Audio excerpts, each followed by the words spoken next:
ان اللہ و ملائکتہ یصلون علی النبی یا ایھا الذین آمنوا صلوا علیہ وسلموا تسلیما اللهم صل علی محمد صلی اللہ علیہ وسلم نحن عباد محمد صلی اللہ علیہ وسلم۔ اللہ مجدہ کی توفیق سے یہ درس مثنوی کی 15ویں نشست ہے۔ جیسا کہ آپ تمام حضرات جانتے ہیں کہ یہ مثنوی شریف علامہ رومی رحمۃ اللہ علیہ کی یہ قرآن و حدیث کی جامع ہے، یعنی جس نے مثنوی شریف کو پڑھا گویا کہ اس نے قرآن پاک اور حدیث پاک کو پڑھا اور سمجھا، کیونکہ یہ جو مثنوی شریف ہے یہ مکمل قرآن پاک کا بیان ہے، مکمل قرآن کا بیان ہے اس میں، یعنی کوئی واقعہ، کوئی بات، کوئی شعر، کوئی کلام ایسا نہیں ہے جس میں قرآن اور حدیث کی روشنی میں بیان نہ کیا گیا ہو۔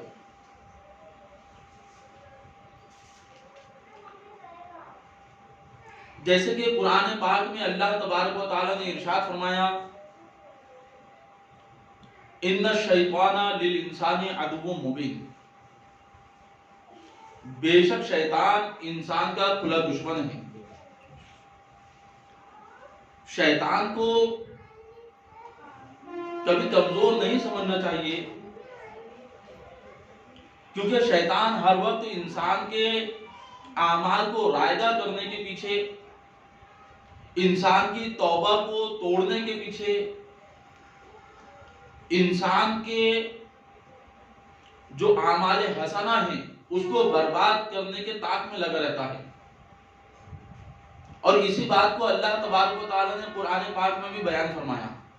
تو کسی انسان کو شیطان کے مکر و فریب سے جو ہے بے پرواہ نہیں ہونا چاہیے، کیونکہ شیطان ہر وقت اس طاق میں لگا ہوا ہے کہ میں کس طرح اس کو بہکاؤں، کیونکہ اللہ تبارک و تعالی نے حضرت سیدنا آدم علیہ الصلوۃ والتسلیم کے قالب میں روح پھونکی۔ جب اللہ تبارک و تعالی نے آدم علیہ السلام کا پتلا بنایا تو اس میں اپنی روح پھونکی، اور اس کے بعد اللہ تبارک و تعالی نے فرشتوں سے ارشاد فرمایا کہ آدم کو سجدہ کرو، تو تمام فرشتوں نے سجدہ کر دیا الا ابلیس، سوائے ابلیس کے۔ ابلیس نے سجدہ نہیں کیا، تو اللہ تبارک و تعالی نے ارشاد فرمایا کہ تم نے سجدہ کیوں نہیں کیا؟ اب ابلیس جو ہے اس وقت تکبر میں آ گیا اور فوراً اللہ تبارک و تعالی کی بارگاہ میں کہنے لگا خلقتنی من نار و خلقتہ من طین، میں آدم کو سجدہ کیوں کروں؟ کیونکہ مجھے تو نے آگ سے پیدا فرمایا اور آدم کو تو نے مٹی سے پیدا کیا، تو میں ان کے سامنے سجدہ کیوں کروں؟ تو اللہ تبارک و تعالی نے ارشاد فرمایا کہ تو نکل جا، اب تیرا یہاں پر کوئی کام نہیں، تو نکل جا۔ شیطان نے پھر کہا کہ مجھے مہلت دے، اب تو نے تو مجھے نکال دیا، لیکن میں اب تیرے بندوں کو تیرے راہ سے گمراہ کروں گا، اور تو مجھے مہلت دے۔ تو اللہ تبارک و تعالی نے ارشاد فرمایا جا، میں نے تجھے مہلت دی، تو گمراہ کر جس کو گمراہ کرنا ہے، جو تیرے ہوگے وہ تیرے راستے پر آ جائیں گے، گمراہ ہو جائیں گے، اور جو میرے ہوگے وہ میرے راستے پر ہوگے۔ تو شیطان نے وہیں پر جو ہے تو مہلت مانگ لی کہ میں تیرے بندوں کو گمراہ کروں گا۔ تو اللہ تبارک و تعالیٰ نے پھر قرآن کریم میں ارشاد فرمایا ان الشیطان للانسان، بے شک شیطان انسان کا کھلا دشمن ہے، کیونکہ اس کی دشمنی وہیں سے شروع ہو گئی، اس کی دشمنی وہیں سے شروع ہو گئی۔ تو شیطان ہر وقت طاق میں لگا رہتا ہے کہ میں کس طرح بندوں کو بہکاؤں، کس طرح بندوں کو راہ راست سے الگ کر دوں۔ اب سوال یہ اٹھتا ہے کہ ہم شیطان کے مکر و فریب سے کیسے بچیں، شیطان کے فساد سے، شیطان کے مکر سے، شیطان کے دھوکے سے؟ تو ائمہ اکرام نے اور صلحاء اکرام نے اس بات کو تحریر فرمایا کہ اس کے لیے ہم کو علماء اکرام اور صلحاء کی صحبت ضروری ہے. ہمیں علماء اکرام اور صلحاء کی صحبت، سنگت اور ان کے ساتھ میں نشست اور ان کے ساتھ میں رہنا ضروری ہے. تب ہمیں علماء کی صحبت ملے گی تو اس سے ہمیں پتہ چلے گا کہ شیطان کے مکر سے ہمیں کیسے بچنا ہے. اور شیطان جو ہے وہ عبادت گزاروں سے نہیں گھبراتا، بلکہ شیطان عالموں اور فقہاء اکرام سے گھبراتا ہے. کیونکہ اللہ کے رسول علیہ الصلوۃ والتسلیم نے ارشاد فرمایا فقیہ واحد اشد علی الشیطان من الف عابد. ایک عالم شیطان پر 1000 عابدوں سے زیادہ بھاری ہے. یعنی 1000 عابد سے شیطان نہیں گھبراتا، ایک عالم سے شیطان گھبراتا ہے. کیوں؟ کیونکہ شیطان کو پتا ہے کہ 1000 عابدوں کو گمراہ کرنا آسان ہے. 1000 عابدوں کو گمراہ کرنا بڑا آسان ہے، لیکن ایک عالم کو راہ راست سے گمراہ کرنا بڑا مشکل ہے. کیونکہ عالم کو پتا ہے کیا بات درست ہے، کیونکہ اس کو قرآن حدیث کا علم ہے. بہت بڑے عبادت گزار تھے، راتوں رات عبادت کرنے والے عابد صاحب. وہ ساری رات عبادت کر کے نکلے اور مسجد کے دروازے پہ پہنچے تو شیطان سے ملاقات ہوگی. اور شیطان بڑا مکار ایک چھوٹی سی شیشی ہاتھ میں لے کر جو ہے تو آیا اور کہا کہ عابد صاحب ٹھہریے، مجھے آپ سے ایک مسئلہ پوچھنا ہے. تو عابد صاحب عبادت گزار تھے، کہا کہ جلدی پوچھو، مجھے نماز فجر کو جانا ہے. کیا مسئلہ ہے؟ تو پوچھا کہ عابد صاحب یہ چھوٹی سی شیشی ہے، کیا اللہ تبارک و تعالی زمین اور آسمان کو اس شیشی میں داخل کر سکتا ہے؟ اب ان کا کام تھا صرف عبادت کرنا. تو عابد صاحب کہا کہ کہاں زمین اور کہاں آسمان اور کہاں یہ چھوٹی شیشی، ایسا ہو ہی نہیں سکتا. تو شیطان نے کہا بس یہی پوچھنا تھا مجھ کو، فوراً چلا گیا. پھر ایک عالم صاحب ساری رات کی نیند لے کر جو ہے وہ نماز فجر کے لیے آ رہے تھے. تو شیطان ان کے پیچھے دوڑا. عالم صاحب ایک مسئلہ پوچھنا ہے. تو کہا کہ کیا بات ہے، جلدی پوچھو، نماز فجر کا وقت ہو رہا ہے. تو کہا کہ بس ایک مسئلہ ہے چھوٹا سا، اور وہ یہ ہے کہ یہ چھوٹی سی شیشی ہے، کیا اللہ تبارک و تعالی اس چھوٹی سی شیشی میں زمین اور آسمان کو داخل کر سکتا ہے؟ تو وہ عالم تھے، انہوں نے کہا کہ مجھے محسوس ہوتا ہے کہ تو شیطان ہے. تو یہ چھوٹی سے شیشی کی بات کرتا ہے. ان اللہ علی کل شیء قدیر، اللہ تبارک و تعالی ہر ممکن چیز پر قادر ہے. یہ تو شیشی بہت بڑی چیز ہے، اگر اللہ تبارک و تعالی چاہے تو سوئی کے ناکے میں 7 زمین اور 7 آسمان کو داخل فرما سکتا ہے، کیونکہ وہ قادر مطلق ہے. اب شیطان وہاں سے فوراً بھاگ گیا اور بتا دیا کہ دیکھو میں نے عابد کے ساری رات کی عبادت کو رائگاں کر دیا اور اس کے ایمان کو برباد کر دیا. لیکن عالم کیے وہ ایمان کو برباد نہ کر سکا، کیونکہ عالم جو ہے وہ معاملات کو جانتا ہے، وہ عقائد کو جانتا ہے، مسئلے مسائل کو جانتا ہے. اس لیے ائمہ نے لکھا کہ علماء کی صحبت، علماء کی سنگت یہ ضروری ہے تاکہ آپ شیطان کے مکر و فریب اور شیطان کے فساد سے محفوظ رہ سکو. اسی طرح کی ایک حکایت علامہ رومی رحمۃ اللہ علیہ نے یہاں پر بیان فرمائی کہ شیطان کس طرح انسان سے دشمنی کرتا ہے اور کس طرح اس کے اعمال کو رائگاں کر دیتا ہے اور اس کے ایمان کو برباد کر دیتا ہے، اور انسان کو پتہ بھی نہیں چلتا کہ اس کا ایمان برباد ہو چکا، اس کے اعمال رائگاں کر دیے گئے اور اللہ کی بارگاہ سے اس کو دھتکار دیا گیا اور شیطان جو ہے اپنی دشمنی میں کامیاب ہو گیا. تو شیطان کس طرح بندوں پر حملہ کرتا ہے اور کس طرح مکر و فریب کرتا ہے، اس بات کو علامہ رومی رحمۃ اللہ علیہ نے شکایت میں بیان فرمائی. اور بیان فرمانے کے بعد آپ نے یہ بات ارشاد فرمائی کہ شیطان کے مکر و فریب سے آگاہ ہو جاؤ اور کس طرح شیطان کے مکر و فریب سے بچنا ہے، وہ کس طرح تم پر حملے کرتا ہے. اس بات کو علامہ رومی رحمۃ اللہ علیہ نے بڑے اچھے واقعے کے طرز میں ڈھال کر جو ہے تو اس کو بیان فرمایا. اب غور سے سنیں، علامہ رومی رحمۃ اللہ علیہ لکھتے ہیں آیت کچ داشت از پس می کشید دوز قشرا برد حبل او برید. ایک شخص کے پاس ایک دمبا تھا. دمبا کہتے ہیں بھیڑیے کو، جس کو جو ہے تو قربانی میں ذبح کیا جاتا ہے عرب ممالک میں. دمبا، ایک شخص کے پاس ایک دمبا تھا. اسپس میں کشید، وہ اپنے دمبے کو جو ہے رسی سے باندھ کر، اس کے گلے میں رسی باندھ دیا اس دمبے کے، اور جو ہے تو وہ آگے آگے چلتا تھا اور دمبے کو جو ہے تو اپنے پیچھے کھینچتا ہوا چلتا تھا. دوست کچرا برد حبل او برید، ایک چور نے چپکے سے کیا کیا کہ اس کی رسی کو کاٹ لیا اور دمبے کو پیچھے کے پیچھے چرا کر لے چلا گیا. اور جو شخص دمبا لے جا رہا تھا اسے پتہ ہی نہیں کہ پیچھے دمبا چوری ہو گیا. وہ رسی اس کے ہاتھ میں، وہ سمجھ رہا ہے کہ دمبا میرے ساتھ ہے، پیچھے ہے. وہ رسی کو کھینچتا ہوا چلتا رہا اور دمبا اس چور نے پیچھے کے پیچھے غائب کر دیا. یکے قد داشت اسپس میں کشید، ایک شخص کے پاس ایک دمبا تھا اور وہ اسے اپنے پیچھے کھینچے لے جا رہا تھا. دوست کچرا برد حبل او برید، ایک چور نے چپکے سے اس کی رسی کاٹ لی اور اس کے دمبے کو چور کر لے چلا گیا. چونکہ آگاہ شد دواں شد چپو راست، تابیابت کام کٹ بردہ کجاست. جب کچھ دور جا کر اس شخص کو آگاہی ہوئی، اس نے پیچھے پلٹ کر دیکھا کہ اس کے ہاتھ میں سوائے رسی کے کچھ بھی نہیں، اس کا دمبا تو چوری ہو چکا. جب اسے دور جا کر اس شخص کو اطلاع ہوئی تو وہ دائیں بائیں دیکھنے لگا، وہ چور کو تلاش کرنے لگا. چپو راست کہتے ہیں دائیں بائیں کو. وہ دائیں بائیں دیکھنے لگا کہ میرا دمبا کہاں ہے، وہ چوری ہو گیا.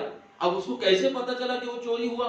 کیونکہ اگر دمبا بھاگتا تو رسی میں سے وہ اپنا جو ہے تو سر نکال کر بھاگ جاتا، تو اس کو سمجھ میں آ جاتا کہ دمبے نے اپنا سر نکالا اور بھاگ گیا. لیکن یہاں پر رسی کٹی ہوئی تھی تو وہ سمجھ گیا کہ کسی چور نے اس دمبے کو چوری کر کے بھاگ گیا. وہ دائیں بائیں دیکھنے لگا. تابیابت کام کچ بردہ کجاست، اب وہ اس لیے دائیں بائیں دیکھنے لگا اور دوڑ لگانے لگا کہ کہیں وہ چور نظر آ جائے اور میں اس سے اپنا دمبا چھین لوں، واپس لے لوں. برسرے چاہے بدید دزدرا در فغاؤں گر جاؤ وہ ویلے کا. اب وہ چور بڑا ہوشیار تھا، چالاک تھا.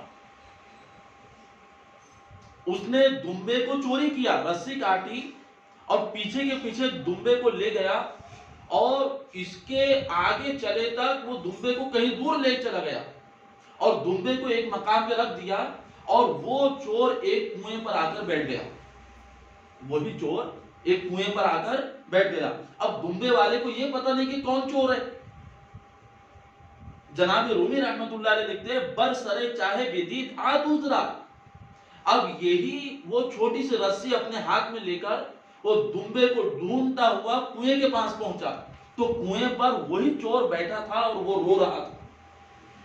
چور دیکھیں کتنا شاطر، وہی چور اس کنویں پر بیٹھ کر رو رہا تھا. در فگاؤں گریا وہ ویلتا، وہ فریاد و زاری اور وویلا کر رہا تھا، یعنی شور مچا رہا تھا.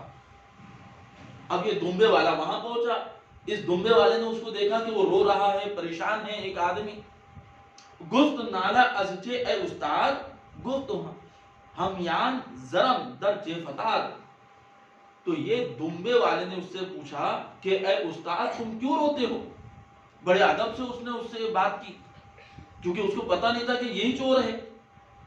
اگر اس کو پتا ہوتا تو اس سے یہ کہتا کہ اے بدنہاد، اے پرفساد، اے نامراد، یہ الفاظات کہتا.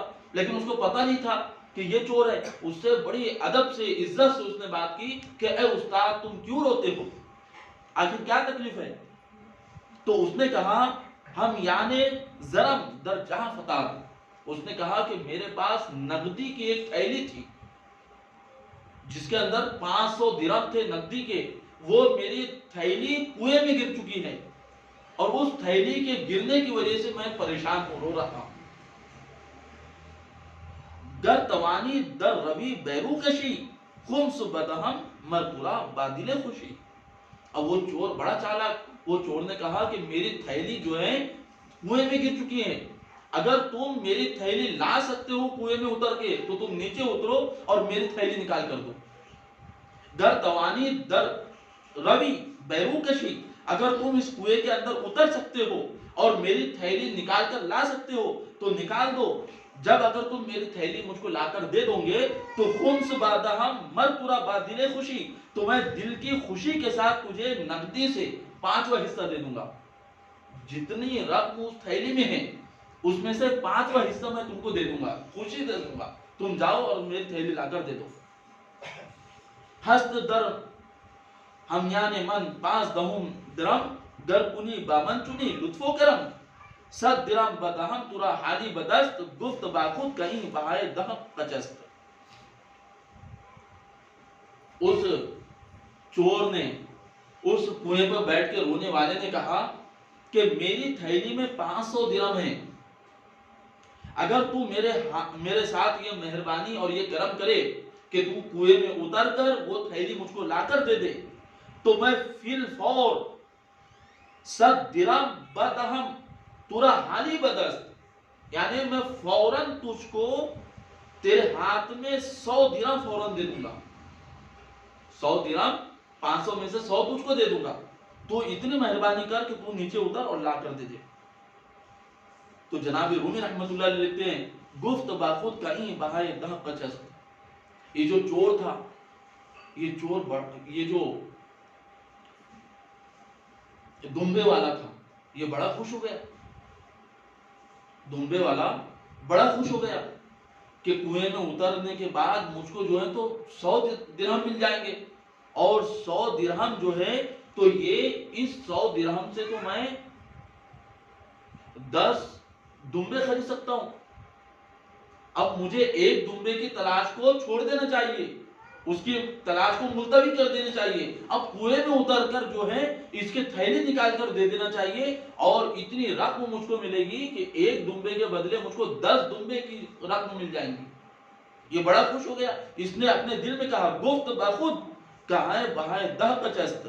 اس نے کہا کہ اب دمبے کی تلاش کو ملتوی کر دینا چاہیے اور یہ کام کو چھوڑ دینا چاہیے، اور اس دمبے کی قیمت کے برابر 10 دمبے کی قیمت کے برابر مجھ کو رقم مل رہی ہے. اور وہ بڑا خوشی میں اب وہ کہنے لگا گر درے بر بستہ شد 100 در کشاد، گر کچے شد در عوض اشتر بدا. اس نے کہا کہ میرا ایک رزق کا دروازہ بند ہوا تو اللہ نے 10 دروازے کھول دیے. وہ کہنے لگا ایک رزق کا دروازہ بند ہو گیا تو کہیں وہ دروازے میرے لیے کھل گئے، اور ایک دمبا مجھ سے جاتا رہا تو اللہ تبارک و تعالیٰ نے ایک اونٹ مجھ کو عطا کر دیا، کیونکہ 100 درہم جب اس کو ملیں گے تو 100 درہم میں تو ایک اونٹ خرید سکتا ہے. تو یہ سوچنے لگا کہ ایک دمبا گیا تو کیا ہو گیا، ایک اونٹ کی قیمت مجھ کو اللہ عطا کر رہا ہے. وہ بڑا خوش ہو گیا. اب اس نے کیا کیا، جامہا برکنت وہ اندر چاہ رہا، اس نے اپنے کپڑے اتارے.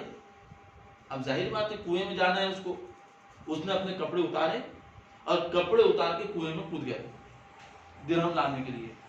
جامہا برکنت، اس نے اپنے کپڑے اتارے، وہ اندر چاہ رفت، رفت کا مطلب ہوتا ہے چلا جانا، وہ چاہ یعنی کنواں، وہ کنویں کے اندر چلا گیا. اب جیسے ہی وہ کنویں کے اندر گیا جامہارا ہم بے برد آن دزد تفت، وہ جو چور تھا اس نے اس کے کپڑے اٹھایا اور وہ کپڑے بھی لے کر بھاگ گیا. پہلے تو دمبا غائب کیا، اب دمبے سے اس کا دل نہیں بھرا تو اب دمبے والے کے کپڑے بھی غائب کر دیا، یعنی اس کو مکمل اس کے دمبے کے ساتھ اس کو برہنہ بھی کر دیا. اب اس کو کہیں کا نہیں چھوڑا. یوں سمجھیے علامہ رومی رحمت اللہ علیہ نے یہ حکایت نقل فرمائی، اور یہ حکایت نقل فرمانے کے بعد فرماتے ہیں کہ اے بندہ خدا، جب انسان نمازی ہوتا ہے، جب انسان روزے رکھنے والا ہوتا ہے، جب انسان متقی پرہیزگار ہوتا ہے، جب انسان اللہ کی راہ میں قدم رکھ کے اللہ کو راضی کرتا ہے، اس کے پاس جو ہے تو نمازوں کا خزانہ ہوتا ہے، اس کے پاس عبادت و ریاضات کا خزانہ ہوتا ہے، اور وہ عبادت و ریاضات کر کے اللہ کی بارگاہ میں چلتا رہتا ہے، اس کی پرواز اللہ کی بارگاہ میں ہوتی رہتی ہے، تو پیچھے سے شیطان آتا ہے اور شیطان آ کر وہ جو اس کے اور اللہ کے درمیان جو تعلق کی رسی تھی اس کو کاٹ دیتا ہے، اور جب اس کو رسی کو کاٹتا ہے تو بندے کو پتہ بھی نہیں ہوتا کہ اللہ کی اور اس کے درمیان کی رسی کو شیطان نے کاٹ دیا، اور وہ جو ہے تو یہ سمجھتا ہے کہ میں اللہ کو راضی کر رہا ہوں، وہ راستے میں لگا رہتا ہے، اور شیطان اس کے نمازوں کے اجر کو ضائع کر دیتا ہے۔ جس طرح اس نے دمبے کو غائب کر دیا، اس طرح وہ نمازوں، عبادتوں اور روزوں کی جو اجر اور اس کا جو ثواب تھا وہ سب کو ضائع کر دیتا ہے، ختم کر دیتا ہے، اور بندہ سمجھتا ہے کہ میں تو اللہ کو راضی کر رہا ہوں، میرے پاس تو خوب حج ہے، میرے پاس خوب نمازیں ہیں، میرے پاس عبادات ہے، لیکن اس کو پتہ بھی نہیں ہوتا کہ اس کی عبادات شیطان نے ضائع کر دیا، شیطان نے ختم کر دیا۔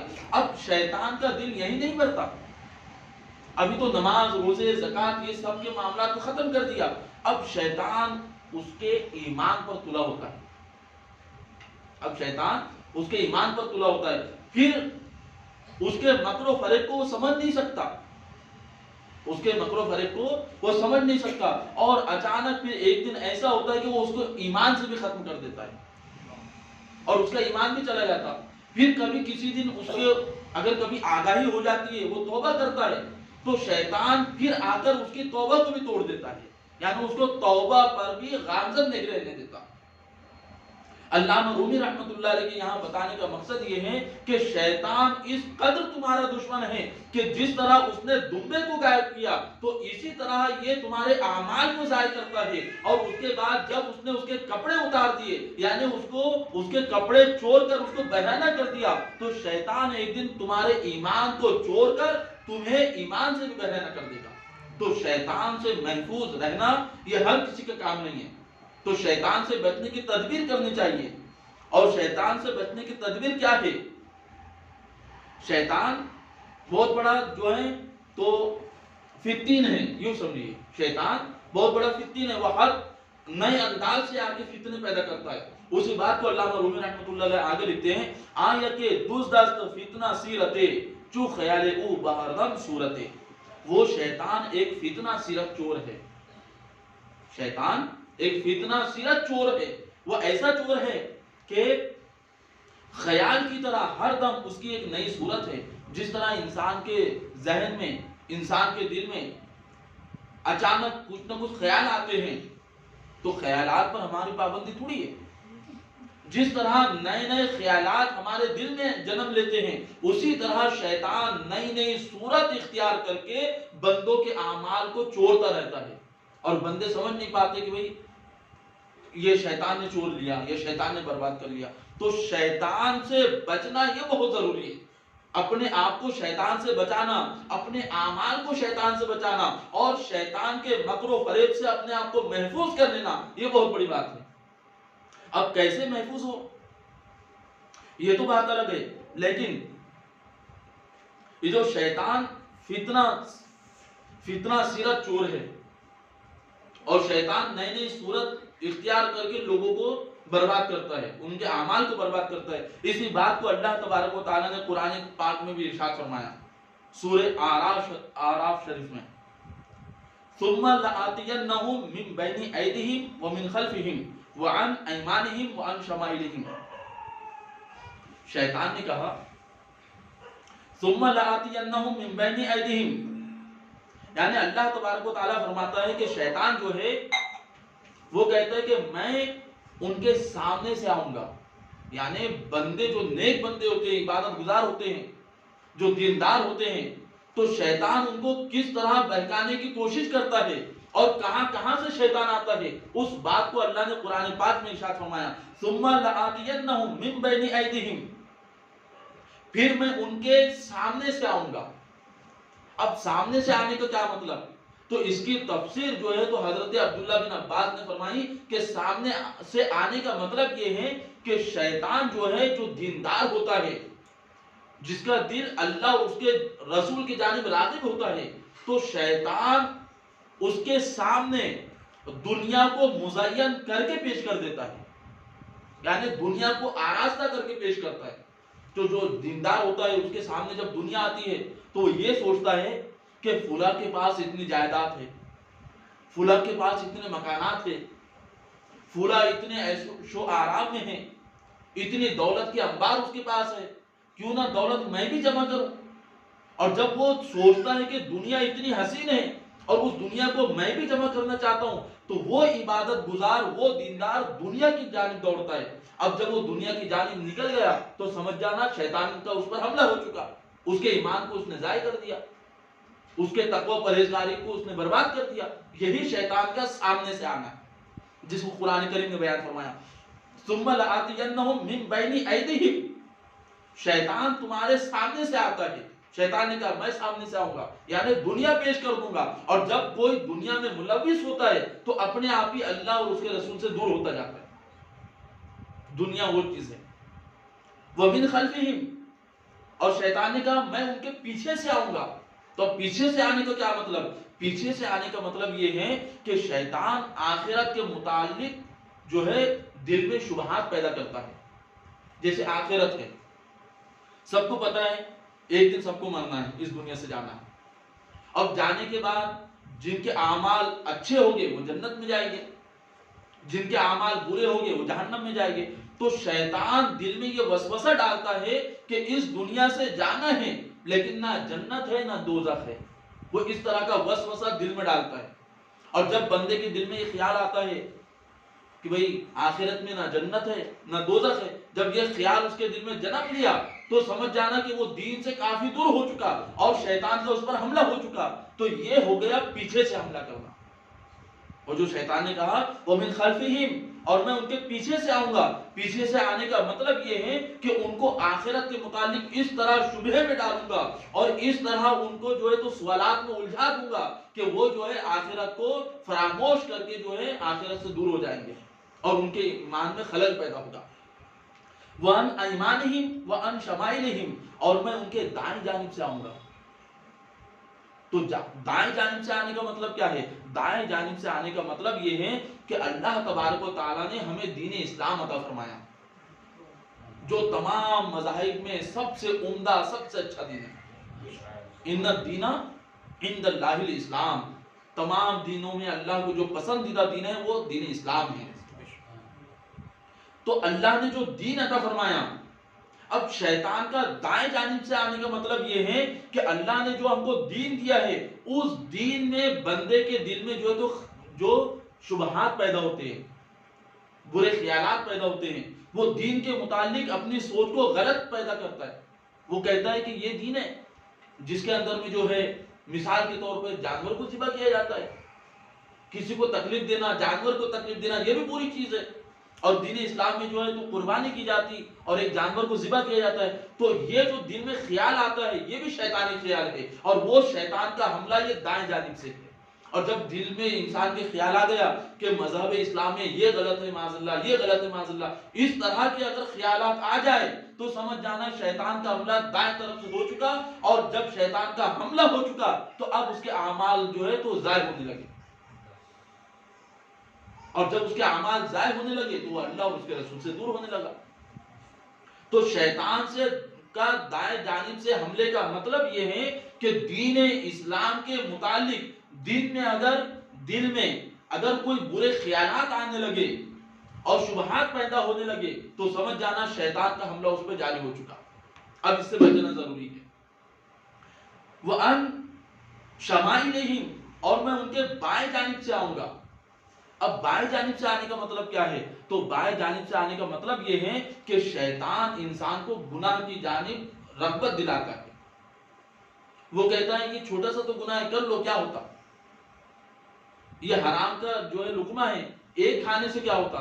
تو شیطان جو ہے اس کو برائی کی جانب رغبت دلاتا ہے، تو یہ اس کا بائیں جانب سے حملہ ہو گیا۔ تو شیطان سامنے سے بھی حملہ کرتا ہے۔ قرآن کریم کی آیت کریمہ ہے ثم لآتینہم من بین ایدیہم ومن خلفہم وعن ایمانہم وعن شمائلہم، میں ان کے سامنے سے بھی آؤں گا، میں ان کے پیچھے سے بھی آؤں گا، میں ان کے دائیں جانب سے بھی آؤں گا، میں ان کے بائیں جانب سے بھی آؤں گا، اور تمام جانب سے آ کر اللہ کے نیک بندوں کو بہکا کر ان کے ایمان کو ضائع کر دوں گا۔ تو شیطان کا حملہ ہر جانب سے ہوتا ہے، لیکن ایک بات اس میں بڑی غور کرنے کی ہے کہ شیطان سامنے سے بھی آتا ہے حملہ کرنے، پیچھے سے بھی آتا ہے، دائیں اور بائیں سب جانب سے آتا ہے، لیکن اللہ نے اس کو اوپر سے آنے کا راستہ نہیں چھوڑا۔ اللہ نے شیطان کو اوپر سے آنے کا راستہ ہی نہیں چھوڑا۔ اب اللہ نے اوپر سے آنے کا راستہ کیوں نہیں چھوڑا؟ کیونکہ اوپر سے اللہ کی رحمت نازل ہوا کرتی ہے، اوپر سے اللہ کی رحمت نازل ہوا کرتی ہے۔ تو اللہ تبارک و تعالیٰ نے بتا دیا کہ شیطان کہیں سے بھی حملہ کرے اسے کرنے دو، جس بندے پر اللہ کی رحمت ہو جائے تو اب وہ شیطان کے مکر و فریب میں نہیں آ سکتا اور شیطان کے مکر و فریب میں نہیں بچ سکتا۔ اور اللہ تبارک و تعالیٰ نے یہاں یہ بتا دیا کہ چاروں طرف سے شیطان حملہ کرتے، لیکن جب اوپر سے اللہ کی رحمت آ جائے تو اب شیطان کا مکر و فریب سب ختم ہو جائے گا۔ جس پر اللہ کی رحمت ہو جائے اب شیطان اس کا کچھ نہیں کر سکتا۔ اسی بات کو جناب رومی رحمت اللہ علیہ نے بیان فرمائی، کس ندانت مکرئو الا خدا، در خدا بگریز، در خدا بگریز دارا زی دغا، خدا کے سوا اور کوئی اس کے مکر کو نہیں سمجھ سکتا، خدا کے سوا کوئی اس کے مکر کو نہیں سمجھ سکتا۔ تم اپنے عقل کو یہ نہ سمجھو کہ شیطان نے اگر حملہ کیا تو ہم اس کے مکر کو سمجھ جائیں گے، اپنے عقل پہ بھروسہ نہ کرو۔ دیکھو علامہ رومی رحمت اللہ علیہ کی کتنی بڑی یہاں پر رہبری ہے، جناب رومی رحمت اللہ علیہ نے کتنی بڑی رہبری فرمائی۔ آپ فرماتے ہیں کہ کس نہ دانت مکرہ الا خدا، اللہ تبارک و تعالیٰ کے سوا اس کے مکر کو، اس کے فریب کو، اس کے مکاری کو اور اس کے دھوکے کو کوئی نہیں جان سکتا۔ در خدا بگریز دارا زیدگا، تم خدا کی پناہ میں بھاگو، جناب رومی فرماتے ہیں تم خدا کی پناہ میں بھاگو، تم یہ نہ سمجھو کہ میں بہت بڑا عالم ہوں، میں بہت بڑا عقل مند ہوں، میں بہت بڑا علم والا ہوں، میں نے بڑی بڑی کتابیں پڑھی ہے تو میں شیطان کے مکر و فریب کو سمجھ جاؤں گا۔ جناب رومی فرماتے ہیں تم اپنے عقل پر، اپنے دماغ پر، اپنی سوچ پر، اپنے سمجھ پر بھروسہ نہ کرو۔ اگر بھروسہ کرنا ہے تو رب کی رحمت پر کرو، اگر بھروسہ کرنا ہے تو اللہ کی رحمت پر کرو۔ در خدا بگریز دارا زیدگا، اور تم خدا کی پناہ میں بھاگو، یعنی اللہ کی پناہ میں جا کر پناہ لے لو اور اس دغا باز سے چھوٹ جاؤ۔ یعنی اگر تم کو اس دغا باز سے، اس چور سے اور اس مکار سے بچنا ہے تو تمہارے لیے صرف ایک راستہ ہے کہ اللہ کی رحمت پر بھروسہ کر کے اللہ کی پناہ میں چلا جاؤ۔ جب اللہ کی پناہ میں جو چلا جاتا ہے اب وہ شیطان کے مکر و فریب سے محفوظ ہو جاتا ہے۔ کیوں؟ کیونکہ اللہ تبارک و تعالیٰ نے خود اپنے پناہ کا اعلان فرمایا ہے۔ جیسے شیطان نے کہا نا کہ میں ہر طرف سے آؤں گا بہکانے، تو اللہ تبارک و تعالیٰ نے بھی ارشاد فرمایا اِنَّهُ لَيْسَ لَهُ سُلْطَانٌ عَلَى الَّذِينَ آمَنُوا وَعَلَى رَبِّهِمْ يَتَوَكَّلُونَ۔ اللہ تعالیٰ نے بھی ارشاد فرمایا، اللہ تعالیٰ فرماتا ہے کہ جو لوگ ایمان رکھتے ہیں، جو لوگ ایمان رکھتے ہیں اور اپنے رب پر بھروسہ کرتے ہیں ان پر شیطان کا کچھ قابو نہیں۔ وَعَلَى الَّذِينَ آمَنُوا وَعَلَى رَبِّهِمْ يَتَوَكَّلُونَ، وہ لوگ جو اللہ پر ایمان رکھتے ہیں اور اللہ پر مکمل بھروسہ رکھتے ہیں، شیطان کا قابو ایسے لوگوں پر نہیں چل سکتا، شیطان ایسے لوگوں پر قابو نہیں پائے گا، چاہے وہ لاکھ کوشش کر لے، لاکھ بہکا لے، لیکن شیطان کا قابو توکل والوں پر نہیں چلے گا، شیطان کا قابو ایمان والوں پر نہیں چلے گا۔ اور توکل میں جو ہے، آپ توکل کا یہ مطلب نہیں ہے کہ بس اللہ پہ بھروسہ کر لیا اللہ ہم کو سنبھال لے، ایسا نہیں۔ توکل کا مطلب یہ ہے کہ اعمال صالحہ بھی اس میں داخل ہے۔ توکل کا مطلب صرف یہ نہیں کہ بس بھروسہ کر لیا اللہ ہم کو سنبھال لے گا، ایسا نہیں۔ توکل کا مطلب یہ ہے کہ اعمال صالحہ کرے، یعنی نمازیں پڑھے، روزے رکھے، حج کرے، زکات دے، صدقے و خیرات کرے، اعمال صالحہ کرے اور اس کے بعد اللہ کی بارگاہ میں عرض کرے مولا یہ تمام اعمال کرنا میرا کام تھا، اب شیطان سے ان تمام عمل کو بچانا اور مجھے اپنی حفاظت میں لینا یہ اب تیرا کام ہے۔ اس کا نام توکل ہے، اس کا نام توکل ہے۔ اور جب بندہ اللہ کی بارگاہ میں توکل کر جاتا ہے تو اللہ تبارک و تعالیٰ اس کو شیطان کے مکر و فریب اور شیطان کے جو ہے دغا بازی سے محفوظ فرما دیتا ہے۔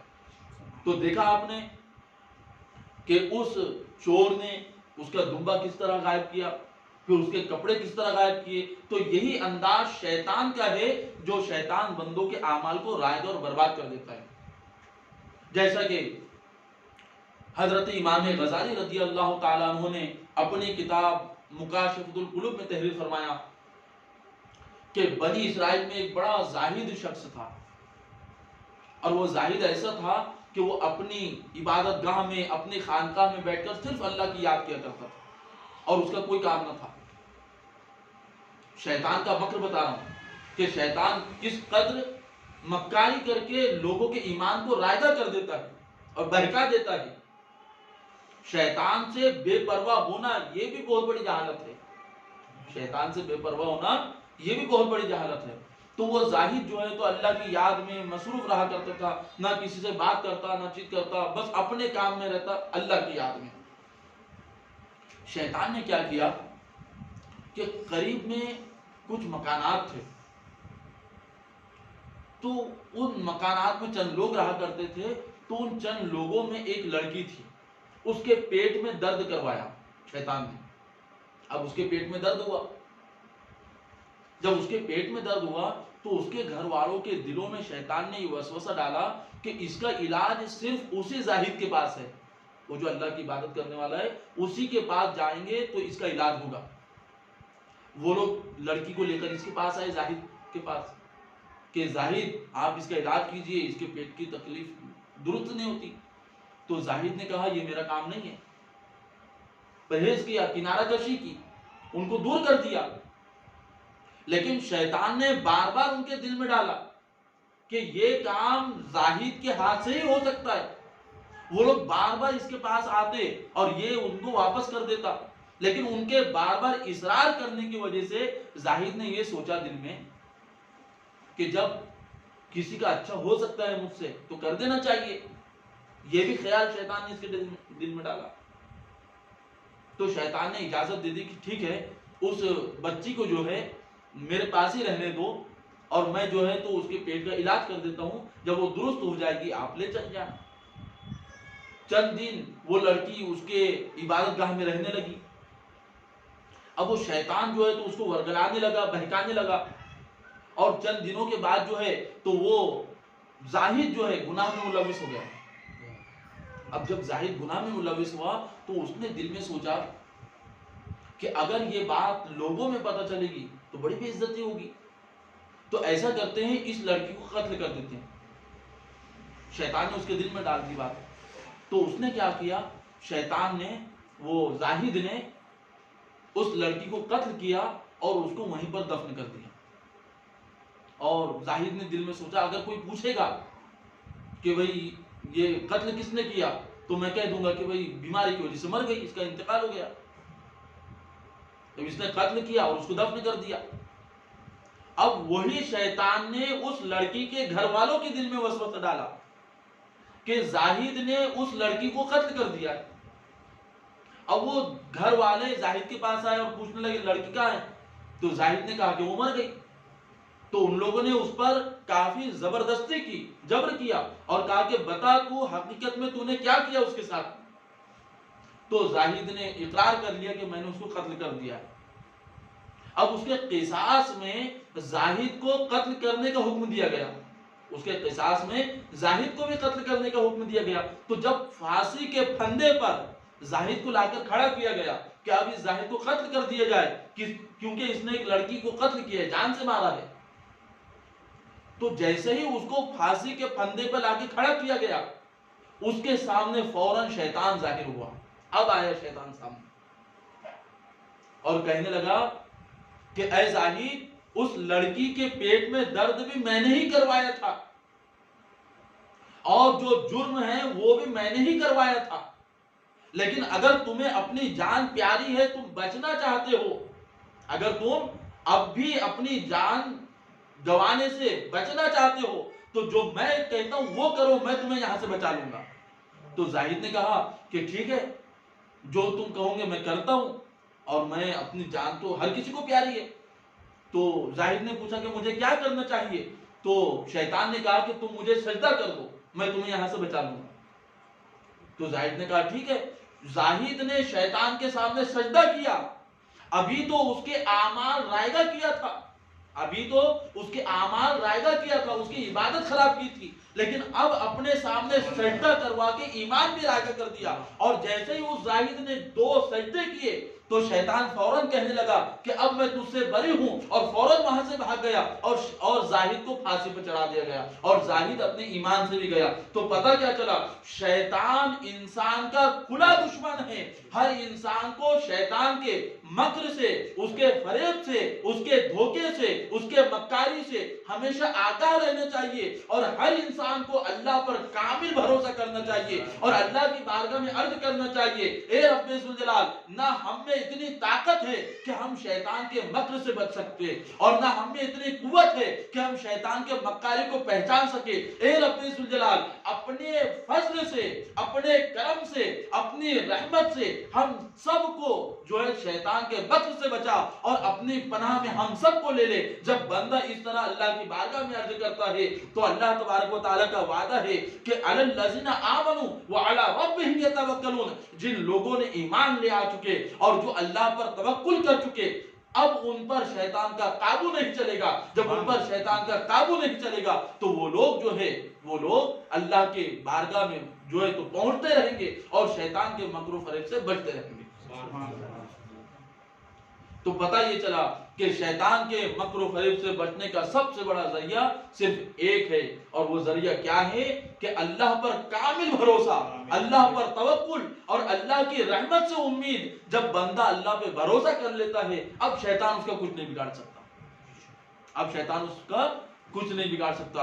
اللہ تبارک و تعالیٰ سے دعا ہے کہ اللہ تبارک و تعالیٰ ہم سب گناہگاروں کو شیطان کے مکر و فریب سے محفوظ فرمائے، اور اللہ تبارک و تعالیٰ ہمارے چھوٹے موٹے جو اعمال ہے اس کو شیطان کے شر سے محفوظ فرما دے، اور ہمارے اعمال کو اللہ اپنی بارگاہ میں مقبول فرما دے۔ کریمہ کار سازہ بند نوازہ رب قدیر رب ذوالجلال، تاجدار کائنات رحمت عالم جناب محمد مصطفیٰ صلی اللہ علیہ وسلم کے وسیلے سے رب قدیر ہم سب کی بخشش و مغفرت فرما۔ رب قدیر ہمارے تمام گناہ صغائر و کبائر کو بخش دے، معاف فرما۔ رب ذوالجلال اپنے محبوب بندوں کے وسیلے سے رب ذوالجلال ہم سب گناہگاروں کی لاد رکھ لے۔ رب ذوالجلال ہم سب کو رب قدیر شیطان کے مکر و فریب سے محفوظ فرما۔ رب ذوالجلال ہم سب کو اعمال صالحہ کی توفیق عطا فرما۔ رب ذوالجلال اپنے نیک بندوں کے توسل سے ہم سب کو نیکیوں کی توفیق عطا فرما۔ اپنے محبوبین کے توسل سے ہم سب کو گناہوں سے محفوظ و مامون فرما۔ رب ذوالجلال سب کے گھروں میں، کام کاروبار میں، علم میں، عمل میں، رزق میں، عمر میں برکت عطا فرما۔ بالخصوص رب ذوالجلال علامہ رومی رحمت اللہ علیہ کے روحانی فیوز و برکات سے ہم سب کو آراستہ فرما۔ رب ذوالجلال ہمارے دلوں میں رب قدیر اپنی محبت کی دولت نازل فرما۔ رب ذوالجلال ہمارے دلوں میں تاجدار کائنات علیہ السلام کی سچی پکی عقیدت و محبت داخل فرما۔ رب ذوالجلال ہمارے دلوں کو منور فرما، ہمارے دلوں کو روشن فرما، ہمارے دلوں کو مجلہ فرما، ہمارے دلوں کو آراستہ فرما، ہمارے دلوں کو تیرا خوف کرنے والا بنا۔ رب ذوالجلال اپنے نیک بندوں کے نقش قدم پہ گامزن فرما۔ رب ذوالجلال سب پر اپنا رحم فرما، فضل فرما، کرم فرما۔ ان اللہ وملائکتہ یصلون علی النبی یا ایھا الذین آمنوا صلوا علیہ وسلموا تسلیما۔